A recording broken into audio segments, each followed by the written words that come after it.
Olá, seja bem-vindo a mais uma edição do seu Hoje News.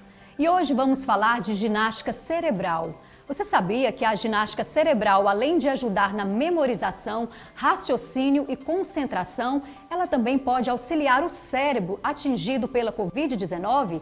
É isso mesmo. E para falar sobre esse assunto, nós vamos conversar com a instrutora de ginástica cerebral, Érica Eberli. Ela que também é diretora do Método Supera aqui em Goiânia. Érica, tudo bem? Seja bem-vinda ao Hoje News e obrigada por aceitar nosso convite. Eu que agradeço, Raquel. É muito bom estar aqui falando com vocês. A gente vai falar um pouquinho sobre a ginástica cerebral, a importância da gente estar exercitando o cérebro também nesse período de pandemia. Érica, explica pra gente o que é ginástica cerebral. Bom, ginástica cerebral, né, é o nome popular que a gente dá para estimulação cognitiva. Estimulação cognitiva é quando a gente vai estimular o nosso cérebro, né? Quando a gente dá estímulos externos para ele, para que a gente melhore a performance, aumente as conexões entre os neurônios, né? E quanto mais conexões a gente tem, maior a nossa reserva cognitiva. E isso ajuda a gente a melhorar habilidades como a memória, a concentração, o raciocínio, né? Então, todas essas habilidades, elas são potencializadas a partir do estímulo que a gente dá. E a base da teoria do exercício cerebral é a novidade, a variedade, o desafio crescente. Então, dessa forma é que a gente consegue alcançar melhores resultados do nosso cérebro. Érica, o cérebro, apesar dele ser um órgão requisitado diariamente, ele tem tendência a ser preguiçoso? O nosso cérebro ele é extremamente preguiçoso, porque ele consome muita energia. Então, tudo no nosso corpo, quando a gente tem que consome muita energia, o corpo tem uma tendência a querer economizar, né? Então, o que é interessante a gente perceber? Quando essa preguiça, né, de sair, a gente chama de zona de conforto, né, que é o lugar para onde onde a gente fica confortável ali. Sempre que a gente vai sair dessa zona de conforto, isso vai gerar na gente uma preguiça, uma resistência em relação a continuar desenvolvendo. O que é legal é que quanto mais você estimula, a sua zona de conforto ela vai mudando. Então, ela deixa de ser, às vezes, a zona de conforto passa a ser um lugar onde você aceita mais quantidade de exercícios, né? Então, o seu cérebro, ele sente menos resistência a realizar uma quantidade X de exercícios conforme você vai estimulando e vai realizando as atividades. Érica, em relação à pandemia, né, a Covid-19, como é que essa ginástica cerebral ela pode auxiliar o cérebro? Já alguns médicos, né, alguns estudos preliminares, eles vêm dizendo que a Covid-19 ela afeta o nosso cérebro, né? E aí as pessoas que estão tendo algumas sequelas relacionadas a isso, a prática da atividade cognitiva, né, ajuda ela a retomar, então, essas conexões neurais, esses caminhos que foram perdidos durante esse processo, para que eles possam recuperar principalmente habilidades como a memória, a concentração, que muitas pessoas vêm se queixando que perderam essas habilidades após terem Covid. Certo. E como que a pessoa pode criar uma reserva cognitiva? A reserva cognitiva, ela é criada diariamente, né? Então, tudo que você aprende novo, todas as atividades, quando você diversifica, né, o tipo de atividade que você faz, você está criando novas conexões dentro do seu cérebro. Essa criação de novas conexões, elas ajudam nesse processo de criação de uma reserva cognitiva. Essa reserva ela é importante porque funciona como se fossem caminhos dentro do nosso cérebro, né? Então, quanto mais caminhos você tem, caso você venha a perder, igual, por exemplo, né, se você tiver a Covid, né? Ou alguma outra situação que faça com que você tenha algum dano, né, nesse processo das conexões neurais. Quanto maior a sua reserva cognitiva, menos você sente os efeitos desse tipo de problema, né? Então, isso é a importância da gente gente está criando reserva cognitiva e estimulando o nosso cérebro. Mas a gente consegue criar, aumentar a nossa reserva cognitiva através dos estímulos que a gente dá. Então, aprendendo coisas novas, lendo, fazendo atividade física, que também ajuda nesse processo, e exercícios cognitivos, né? Que é a ginástica para o cérebro, que a gente chama.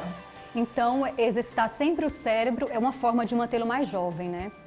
Com certeza, né? O cérebro que é sempre estimulado, ele é muito mais resistente ao processo de envelhecimento, né? O nosso cérebro ele vai perder capacidade com o passar dos anos, mas quando você tem uma reserva cognitiva maior, o seu cérebro passa a ser mais resistente a esse processo de envelhecimento e você sente menos os efeitos disso. E falando em ginástica cerebral, Érica, tem assim uma idade específica para começar a fazer esses exercícios ou não? Na verdade, a gente tá, o tempo todo a gente está fazendo, né? Dentro do Super, a gente trabalha com crianças a partir de 4 anos de idade, né? E aí, sem limite de idades. Então, a gente trabalha com crianças, jovens, né? Adultos, pessoas com mais de 60 anos, né? Então, a gente trabalha com todas as faixas etárias. Mas o que a gente tem que ter em mente é que a gente precisa, todo dia, estar estimulando o nosso cérebro.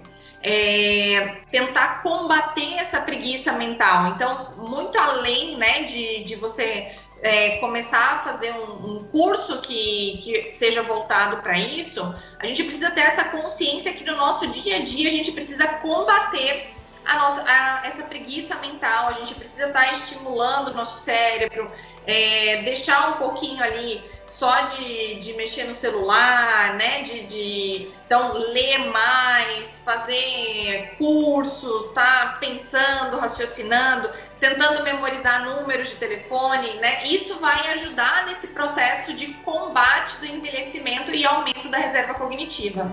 Quais as vantagens do estímulo cerebral na melhor idade? Não só na melhor idade, mas para todas as idades, né? Quando a gente estimula o nosso cérebro, geralmente, né, a população com mais de 60 anos, ela reduz muito a quantidade de atividades cognitivas que ela realiza. Então, ela acaba tendo uma rotina que gera poucos estímulos para o cérebro dela.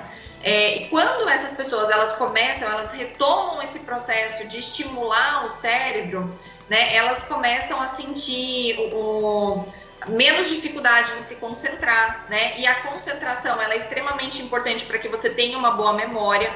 Então, a memória ela só grava, a gente só grava as informações através da carga emocional. Então, todas as coisas que têm alta carga emocional a gente memoriza com muita facilidade e através da concentração. Então, a concentração ela é extremamente importante para que se tenha uma boa memória. E, geralmente, as pessoas que têm pouca atividade cognitiva, que realizam poucas atividades em que ela tem que ficar concentrada, que ela tem que trabalhar isso, ela começa a sentir mais desafio e, consequentemente, vai sentindo mais dificuldade na memória, né? O raciocínio vai ficando mais lento. Então, tudo isso são benefícios que essa população, e além da questão da independência, né, de qualidade de vida, eles ficam mais ativos por mais tempo quando eles mantêm o cérebro deles mais ativos, né, durante toda a vida.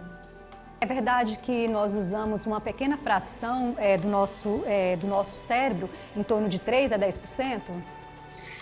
Na verdade, isso é fake news. Os cientistas falam que a gente usa o nosso cérebro de uma forma, né, completa. Então, a gente usa todas as áreas do nosso cérebro. A grande questão é que a gente pode estimular para que a gente consiga melhorar essas habilidades, melhorar a performance do nosso cérebro. Um único neurônio consegue fazer milhões de conexões. Então, quanto mais eu estimulo, mais conexões eu tenho e melhor a minha performance mental. Então, o cérebro, a gente usa sim o cérebro de uma forma completa, então 100% do nosso cérebro é utilizado. No entanto, a gente pode estimular ele para que ele aumente essa reserva cognitiva e aí potencialize as habilidades que a gente já tem. Certo. Érica, para a gente encerrar nosso bate-papo, fala sobre o método Super para a gente. Bom, o método Supera, né, ele vai ajudar, então, essas pessoas que não sabem como desenvolver esse potencial do cérebro, né? Como melhorar a performance, ele vai trazer de uma forma bem estruturada essa questão da novidade, da variedade, do desafio crescente. Ele vai ter orientação e vai ter instrução sobre como conseguir alcançar melhores resultados e entender também melhor como o nosso cérebro funciona. Então, o método Supera, ele ajuda as pessoas a conseguir alcançar os resultados que são esperados através dos estímulos cerebrais, quando a pessoa não sabe como realizar isso e como chegar nesse objetivo esperado. Érica, muito obrigada pela sua contribuição aqui no Hoje News. Eu que agradeço, Raquel, foi um prazer. Igualmente. E o Hoje News vai ficando por aqui, mas você pode acompanhar essa e outras edições através das nossas redes sociais, só digitando o Hoje. Nos vemos no próximo programa. Até mais!